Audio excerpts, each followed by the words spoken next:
शुक्लांबरधरं विष्णुं शशिवर्णं चतुर्भुजं प्रसन्नवदनं ध्यायेत् सर्वविघ्नोपशान्तयेत्। व्यासाय विष्णुरूपाय व्यासरूपाय विष्णवे नमो वै ब्रह्मनिधये वासिष्ठाय नमो नमः।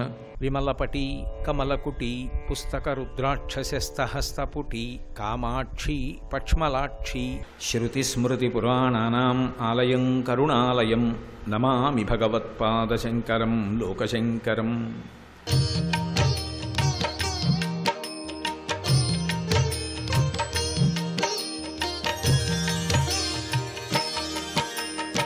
నిత్యానపాయని ఆయన భక్తుల కోసం ఎలా వెడతాడో అలా ఆవిడే వచ్చేస్తుంది, వెనకాల తదనుగుణంగా వస్తుంది.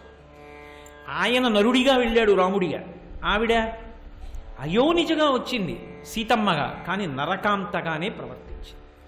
ఆయనని విడిచి ఆవిడ ఉండలేదు, ఎప్పుడూ ఆయన ఉండాలి ఆవిడకి. అందుకే శ్రీరమ సీతగాగ నిజసేవక బృందము వీరవైష్ణవాచార జనంబుగాగ విరజానది గౌతమిగాగ వికుంఠమున్నారయ భద్రశైల శిఖరగ్రముగాగ వసించు చేతనోద్ధారకుడైన విష్ణుడవు దాశరథి కరుణాపయోనిధి అన్నాడు గోపరాజు గారు. అటువంటి తల్లి, అటువంటి శ్రీపతి పదార విందే. ఇప్పుడు మొదటిదానికి రండి. ఆయన పాదములు అరవిందములు. మళ్ళీ మళ్ళీ చెప్తున్నాను, ఇప్పుడు మన మనసు షట్పది అయితే, లేకపోతే కాళ్ళు పద్మములు అవవు. పద్మాలు కాళ్ళగా విష్ణు ఉంటారని లోకంలో లేదు. కానీ అవి పాదపద్మములు ఎప్పుడవుతాయి అంటే, మీ పాదపద్మములకు నమస్కరించుతున్నాను అనడానికి అర్హత ఎప్పుడు కలుగుతుంది అంటే, మనం పంచేంద్రియాలు మనస్సుతో దాని యందు నిలబడి ఆ మకరందాన్ని పొందడం అలవాటైతేనే పాదపద్మములకు నమస్కారం అనాలి. లౌకికంగా నోటితో అనడం కాదు అది. నువ్వు షట్పది కాకుండా అనకూడదు. తుమ్మిది కానివాడికి పద్మంలో ఉన్న తేనె రుచి ఎలా తెలుస్తుంది? ఇప్పుడు అవి పద్మములు, నేను షట్పది అయ్యాను అనుకోండి, పోనీ మీరు షట్పది అయ్యారు.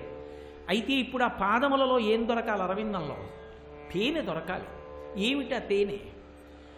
తామర పువ్వులో అయితే తేనుంది, శ్రీపతి పాదారవిందములలో ఏముంది? దివ్యధునీమకరందే. ఇది శంకర భగవత్పాదుల ప్రజ్ఞ. అందుకని 3 నుంచి 1కి రండి అన్నాను. దివ్యధుని, ధుని అంటే సంస్కృతంలో నది అని అర్థం. గాలి చేత కదిలుతున్నటువంటి అలలతో తరంగములతో ప్రవహించుచున్నటువంటి నదీ స్వరూపానికి ధుని అని పిలుస్తారు. కాబట్టి దివ్యధుని మకరందే. ఇప్పుడు ఆయన పాదములనబడేటటువంటి పద్మముల యందు మామూలు మకరందం కాదుట, ఒక నదే ప్రవహిస్తోందిట. ఏమిటా నది అంటే దివ్యధుని, దివ్యమైనటువంటి ప్రవాహం. అది ఎందుకని దివ్యమైన ప్రవాహం అంటే, అది లౌకికంగా వచ్చినటువంటి నది కాదు, అది దివ్య ప్రవాహం. అన్ని నదులు భూలోకంలో చెప్తాం, ఒక్క మందాకిని ఆకాశగంగ పైలోకంలో ప్రవహిస్తూ ఉంటుంది. అలా ప్రవహించడానికి కారణం మామూలుగా పుట్టినది కాదు, ఎవరో ఋషి తపస్సు చేస్తే వచ్చింది కాదా ఆ నది. ఆ దేవనది రావడానికి ఒక కారణం ఉంది. శ్రీ మహావిష్ణువే ఒకప్పుడు వామనమూర్తిగా వచ్చారు. అదితి కోరిక తీర్చడానికి బలిచక్రవర్తి దగ్గర రాజ్యం పుచ్చుకొని మళ్ళీ ఇంద్రుడికి రాజ్యం ఇచ్చేయడానికి వచ్చినప్పుడు బ్రహ్మచారి రూపంలో వచ్చారు. వచ్చి 3 అడుగుల నేల కావాలోయ్ అన్నారు. ఆయన అన్నాడు, బ్రహ్మచారివి 3 అడుగుల నేల ఏమిటి, ఏం కావాలో చెప్పబోయ్, నేను మహాచక్రవర్తిని, పిల్లాడివి ఇంత తేజస్సుతో ఉన్నావు, 3 అడుగుల నేల ఏమిటి, పిల్లాడివి కొలుచుకుంటే ఏమొస్తుంది, నా స్థాయికి తగినట్టు అడుగు. వరలో మాడములో ఫలములో వన్యంబులో గోవులో కరులో కాంచనమో నికేతనములో భూములో గ్రామంబులో ఏం కావాలో అడిగి ఇచ్చేస్తాను. ఆయన అన్నాడు, నాకెందుకయ్యా అవన్నీ అక్కర్లేదు, ఒంటివాడ నాకు 1-2 అడుగుల మెరయుంబు సొమ్ము మెరయొల్లా కోర్కెతీర బ్రహ్మ కూకటి ముట్టెదా ధనకుతుక సంద్ర ధనవేంద్ర. ఇస్తానంటున్నావుగా సంతోషంగా, 3 అడుగులు ఇమ్మని లేదు. పోతన గారి చమత్కారం 1-2 అడుగుల, 1 అడుగుతో భూమి ఒక లోకంతో స్వర్గలోకం కొలుస్తా, 3వ అడుగుని ఎత్తి మీద పెడతా. 1-2 అడుగుల మెరయుంబు సొమ్ము మెరయొల్లా, నాకెందుకయ్యా అవన్నీ, 3 అడుగులు చాలు. సరే, ఏదో పెద్ద కథ నడిచిందనుకోండి, సరే ఏదైనా ఇది సనాతన ధర్మానికి జీవం. ఇచ్చేటటువంటి వాడు ఎవడుంటాడో వాడు పుచ్చుకున్నవాడికి నమస్కారం చేస్తాడు. అంతేకాని పుచ్చుకున్నవాడు ఇచ్చిన వాడికి నమస్కారం చేయడు. అయ్యా నాకు ఇచ్చారండి, చాలా సంతోషం అండి అనే ఇచ్చిన ఆయనకి నమస్కారం చేయరు. ఎందుకనంటే ఇక్కడ నీ దగ్గర ఉంది, ఏమిటి ఉపయోగం? శరీరం వదిలిపెట్టాక ఏమవుతుంది? ఇక్కడ ఉన్నది ఇక్కడ, నీ జీవుడు జీవుడు. కానీ అమెరికా వెళ్ళేవాడు తన దగ్గర ఉన్న డబ్బుని స్టేట్ బ్యాంక్లో ఫారిన్ ఎక్స్చేంజ్ కౌంటర్కి వెళ్ళి డాలర్ల కింద మార్చుకున్నట్టు ఇక్కడ నీకున్న దాన్ని పుణ్యంగా మార్చుకోవాలి అంటే విష్ణువే ఎదురుగుండా ప్రతిగ్రహీతగా రావాలి. ఆయనకు ఓ గొడుగిచ్చావు, వచ్చే జన్మలో నువ్వు ఎండ దెబ్బ తినకుండా కాపాడబడతావు. ఒక పుచ్చుకున్న వాడికి ఓ పంచల్సాప్ ఇచ్చావు, వచ్చే జన్మలో నీకు బట్టకి లోటు లేకుండా ఉంటావు. ఆర్తితో ఉన్నవాడు ఉన్నాడు, వాడు విష్ణువు ఆ రూపంలో వచ్చాడు, పట్టెడు అన్నం పెట్టావు, వచ్చే జన్మలో నీకు అన్నానికి లోటు లేకుండా ఉంటుంది. అందుకే కాదు ఏమీ పెట్టని చేతికి నేను ఎలా పెట్టనని అడిగింది శంకరుడు ప్రార్థన చేస్తే కనకధారలో దరిద్ర బ్రాహ్మణి విషయంలో లక్ష్మీదేవి. కాబట్టి ఇప్పుడు విష్ణువే ఎదురుగుండా వచ్చి నాకున్న దాన్ని పుణ్యంగా మారుస్తున్నారు. ఈ పుణ్యం నేను పైలోకాలకు వెళ్ళడానికి పనికొస్తుంది, ఉత్తర జన్మలలో జీవుడి అనుగ్రహానికి పనికొస్తుంది. కాబట్టి భవతే విష్ణుస్వరూపాయతే, పుచ్చుకున్న వాడిని విష్ణు రూపంగా భావించి వేదం నమస్కారం చేయమని చెప్పింది. ఆ మంత్రం ఎలా ఉందో దాన్ని యథాతథంగా పోతన గారు తెలుగు పద్యంలోకి తీసుకొచ్చారు. అది ఆయన గొప్ప. వచ్చినటువంటి వాడు పొట్టివాడు వామనమూర్తి. ఆ వామనమూర్తిని కాళ్ళు కడిగి దానం చేయాలి, మామూలుగా దానం చేయడం కాదు. అందుకే రమ్మా మానవకొత్తమ లిమ్మ నీ వంచితమ్ము లేదనకిత్తుంచమ్మ అడుగుల ఇటురా నిమ్మ కడుగంగ వలయు నేటికి తడయం. ముందు కుడికాలు కడగాలి. ఏది బంగారు పళ్ళెంలో కుడికాలు పెట్టి కడుగుతాను ముందు, రెండు కాళ్ళు పెట్టి కడగడం కాదు, ముందు కుడి పాదం కడగాలి.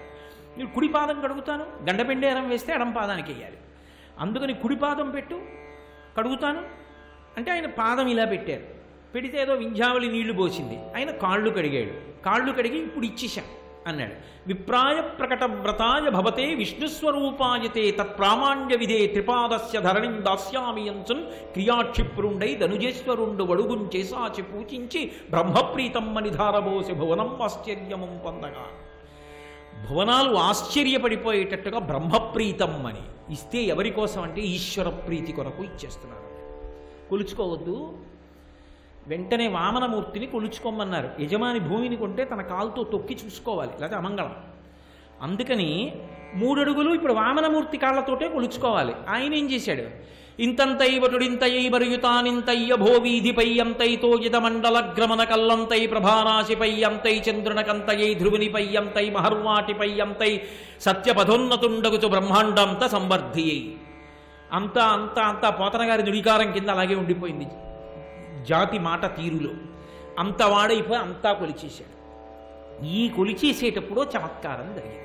కొలవడం అంటే దేంతో కొలుస్తారు? పాదంతో కొలవాలి, పైన కొలవాలి. అందుకని ఆయన ఏం చేశాడు? పాదం ఇలా వెడుతోంది, అన్ని లోకాలకి వెళ్ళి కొలిచేస్తోంది. కొలిచేస్తుంటే బ్రహ్మగారు మంచి సమాధిలో ఉన్నాడు, ఆయన ధ్యానంలో ఉన్నాడు. అయ్య బాబోయ్ విష్ణుపాదం రా, అంతటా వస్తోందిరా, కొలుస్తోందిరా, నమస్కరించండిరా అని అందరూ గబగబా పరిగెత్తుకొచ్చారు. పరిగెత్తుకొచ్చి చూస్తుంటే కోలాహలం, ఆ ఉత్సాహంలో గట్టిగా మాట్లాడారు. బ్రహ్మగారు సమాధిలో వచ్చి ఉలిక్కి పడ్డాడు. ఎందుకు రా అంత అరుస్తున్నారన్నాడు. ఎందుకు అరుస్తానంటే మీ నాన్నగారి పాదం వస్తోందన్నారు. కొడుక్కో ధర్మం ఉంది, తండ్రి వీధిలోకి వెళ్ళి ఇంటికి వస్తే చెంబుతో నీళ్లు ఎట్టుకొచ్చి నాన్నగారు కాళ్ళు కడుక్కోండి అనాలి, తను కడగాలి, కనీసం చెంబుతో నీళ్ళు ఇవ్వాలి. అపార్ట్మెంట్లో ఉంటే నియమానికి మినహాయింపు ఉంటుందేమో నాకు తెలియదు. కాబట్టి పాపం ఇప్పుడు విష్ణుమూర్తి పాదం వస్తోందంటే పాదం ఒకటి ఆయన ఒకటి నేటి. అయ్యా మీరు మీ పాదం మా ఇంట్లో పెట్టాలండి అంటారు. మీ పాదం మా ఇంట్లో పెట్టాలండి అంటే నేను ఎక్కడున్నానో అక్కడుంటే కాలు చాపనేది అని అర్థం కాదు. మీరు మా ఇంటికి రండి అని దాని అర్థం. పాదం వస్తోంది అంటే నాన్నగారు వస్తున్నారు, కొడుకు ఏం చేయాలి? గబగబా వెళ్ళి కాళ్ళు కడగాలి. అందుకని ఆయన ఏం చేశాడు? జననీ జన్మభూమిశ్చ స్వర్గాదపి గరీయసి. అది దేశం గొప్పతనం అండి, అది ఇప్పటిది కాదండి. జననీ జన్మభూమిశ్చ స్వర్గాదపి గరీయసి, అది దేశం గొప్పతనం అండి, అది ఇప్పటిది కాదండి. బ్రహ్మగారట ఇప్పటికీ నేను ఏదైనా రైల్లో వస్తుంటే తెల్లవారుజామునైతే ఏలూరు స్టేషన్ దగ్గర బయటికి వచ్చి ఓసారి చెప్పులు ఇప్పేసి కిందకి దిగో నమస్కారం పెట్టి, వీడు పిచ్చాడా విర్రాడా ఏమిటి ప్లాట్ఫామ్కి నమస్కారం పెడుతున్నాడని ఎవడేమనుకున్నా ఓ నమస్కారం పెట్టి మళ్ళీ చటుక్కుని రైలు ఎక్కేస్తుంటాను. అది నా తల్లి తర్వాత తల్లి లాంటిది, అక్కడ పుట్టాను పెరిగాను. ఆ ఏలూరు గడ్డ చూస్తే అంత సంతోషం, ఆ మట్టి చూస్తే అంత సంతోషం. మా అమ్మ ఒడికి, మా అమ్మ కట్టి విప్పిన చీరతో కుట్టిన బొంతకి, ఏలూరు మట్టికి నాకు భేదం లేదు.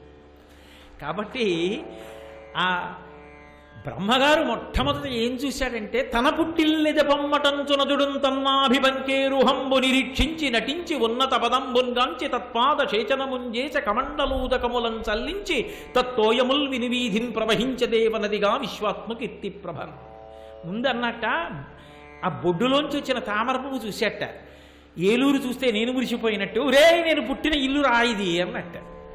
తను పుట్టిన ఊరు తన పుట్టిన ఇల్లు చూసుకుని ఎంత మురిసిపోతాడో అలా తన పుట్టిల్లెద పొమ్మటంచునజుడం తన్నాభిపంకేరుహంబు నిరీక్షించి నటించి ఉన్నత పదంబున్గాంచి పైకొస్తున్న పాదం చూసి మా నాన్నగారి కాలు రాయిదని చెప్పి గబగబా తన కమండలంలో నీళ్లు పోసి కడిగాడు. అది బ్రహ్మకమండలంలో నీరు. వినువీధిన్ ప్రవహించే దేవనదిగా విశ్వాత్మ కీర్తి ప్రభన్. దేవతలకి దివు శబ్దంలోంచి వస్తుంది. దివ్యధుని మకరందే. ఆ పాదం పద్మమైతే ఎప్పుడు నా మనసు షట్పదైతే అందులోంచి జాలువారుతున్న గంగ నాకు దర్శనం కావాలి. నేను ఇలా పాదం మీద నేను తల ఉంచి ఇలా పైకి తీస్తే నా నుదురేదో తడిసిపోయిన భావన కలగాలి నాకు. పువ్వులోంచి తేనెలా ఆయన పాదంలోంచి నది ప్రవహిస్తోంది. ఏమి శంకర భగవత్పాదులండి, ఏమి భావనా సౌకుమార్యం, ఏమి భక్తి మహానుభావుడిది. మనకి అందించడం శంకరులకు శంకరులే సాటి. దివ్యధునీ మకరందే పరిమళ పరిభోగ సచ్చిదానందే. మామూలుగా భోగము అంటే అనుభవించడం, పరిభోగము అంటే మళ్ళీ మళ్ళీ మళ్ళీ మళ్ళీ అనుభవించాలనేటటువంటి కోరిక కలగడం. ఆయన పాదములకుట ఒక పరిమళం ఉంటుందిట. పరిమళం అంటే అంతకు ముందు కొన్ని పదార్థములు అలదబడ్డాయి, దానికి సహజంగా కొంత సువాసన ఉంది. ఇప్పుడు ఈ రెండూ కలిస్తే వచ్చేటటువంటి సువాసన ఏం చేస్తుందంటే మత్తెక్కించేసి మళ్ళీ మళ్ళీ మళ్ళీ మళ్ళీ అనుభవించాలనిపిస్తుంది. దానికి పరిభోగం అని పేరు. అందుకే పరిభోగ రంగనాయక స్వామిని ఓ పేరు రంగనాథుడికి. అటువంటి పరిమళ పరిభోగ సచ్చిదానందే. అది ఘనమైంది, రూపం పొందింది. సత్తు చిత్తు ఆనందములే విష్ణు అయ్యే. అటువంటి విష్ణు స్వరూపము ఏదైతే ఉందో ఆ పాదము, ఆ అరవిందమున్నదే పద్మం. అందులోంచొస్తున్న పరిమళం ఉందే, ఆ పరిమళం మత్తెక్కిపోతుంది. నిజంగా కూడా ఓ లక్షణం ఉంటుందండి, మీరు ఎప్పుడైనా చూశారో లేదో. విచ్చుకోకుండా ఉన్నటువంటి పద్మాన్ని తీసుకొచ్చి మీరు అందులో ఇలా తల పెట్టారనుకోండి, చల్లగా తగులుతుంది. అందుకే శంకరాచార్యులు వారు దృశాద్రాఘీయస్యాదరదలిత నీలోత్పల రుచ దవీయంసం దీనం స్నపయ కృపయా మమపి శివే అంటారు. దానికి చల్లతనం, నల్లటి కాంతి ఉంటాయి ఆ నల్లతామరకైతే. ఆయన పాదములు మరి అలాగే కదా ఉంటాయి. దాని మీద తల పెడితేట అందులోంచి సువాసనలు మత్తెక్కిపోయేటట్టుగా వస్తాయిట. ఎక్కడదా వాసన అంటే ఆయన పాదానికి గంధం రాశారండి, ఆయన పాదానికి కస్తూరి రాశారండి, ఆయన పాదానికి ఏదో పువ్వులు పూజ చేశారండి అందుకు సువాసన వచ్చిందండి. కాదు, అసలు ఆయన పాదాలకి సువాసన సహజ సిద్ధంగా ఉంది. రెండు, ఆ పాదములకున్న గొప్పతనం ఏమిటో తెలుసా? అది శంకరుల హృదయం. శ్రీపతి పదారవిందే. ఆయన బ్రహ్మచారిగా ఉండనివ్వండి, లక్ష్మీదేవి వదలదు, పైకి దొరకదు. మనకంటే అయ్యో అదేంటండి లక్ష్మీదేవి ఎక్కడుందండి పక్కన అనొచ్చు. వామనమూర్తి అవతారం చెప్పాననుకోండి, లక్ష్మీ వామనమూర్తి దేవాలయం ఉండదు, పక్కన లక్ష్మీదేవి ఉండదుగా. మరి తత్వత లక్ష్మీదేవి వామనమూర్తితో కలిసి ఉంటుంది. కానీ వామనమూర్తి బ్రహ్మచారిగా ఉంటే పక్కన లక్ష్మీదేవి ఎలా అనుగమిస్తుంది? శాస్త్ర విరుద్ధం. ఈశ్వరుడు అలా చెప్పడుగా. బ్రహ్మచారి పక్కన లక్ష్మీదేవి ఉండదు. కానీ లక్ష్మీ నిత్యానపాయనైతే మరి లేకుండా ఉంటే ఎలా కుదురుతాయి రెండు? ఎలా ఉంటుందో శంకరాచార్యులు వారు చెప్పారు, పోతన గారు చెప్పారు, దర్శించిన మహాత్ములు చెప్పారు. వామనమూర్తిగా ఉండగా కుడికాలు పెట్టవయా అంటే వామనమూర్తి ఇలా పెట్టాడు బంగారు పళ్ళెంలో. బలిదైచ్చేంద్రకరద్వయీకృత జల ప్రక్షాళన వ్యాప్తి కింజలజాతక్షుడు సాచయోగి సుమన సంప్రర్థిత శ్రీదమున్ కలితానమ్ర రమాలలాట పదవీ కస్తూరికాషాదమున్ నళినామోదము రత్ననూపురము నానావేదమున్ పాదమున్ అన్నారు పోతన గారు. అది బ్రహ్మచారి పాదం. కానీ ఆ పాదం మధ్యలో ఎవరో ఒక ఆడావిడ యొక్క నుదుటిన ఉన్నటువంటి బొట్టు ముద్ర ఉంది. ఎక్కడది? ఆయన బ్రహ్మచారిగా ఉన్నా ఆవిడికి భర్త.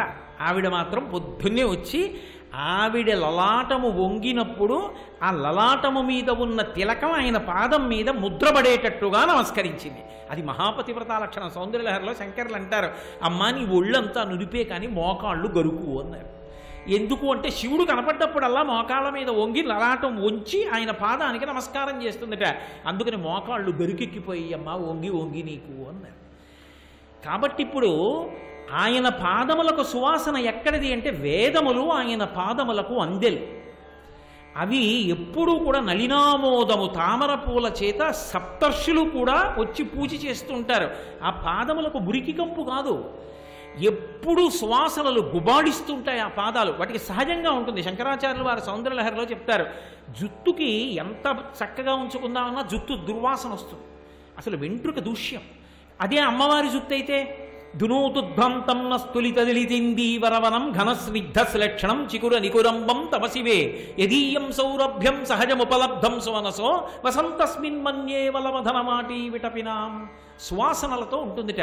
ఎంత సువాసన అంటే దేవలోకంలో ఉండేటటువంటి చెట్లు పువ్వులు పూసి, అబ్బా మా వాసన దేవతలందరూ కోరుకుంటారు, కానీ అమ్మవారి కొప్పుకున్న సువాసన మేము చూడాలి, మమ్మల్ని అమ్మవారి కొప్పులో తురుముకుంటే బాగుండు అనుకుంటాయిట. అంత సహజ సుఖం. అలా విష్ణువు యొక్క పాదములకు సహజమైన పరిమళం ఉంది. అది పరిమళ పరిభోగ సచ్చిదానందే.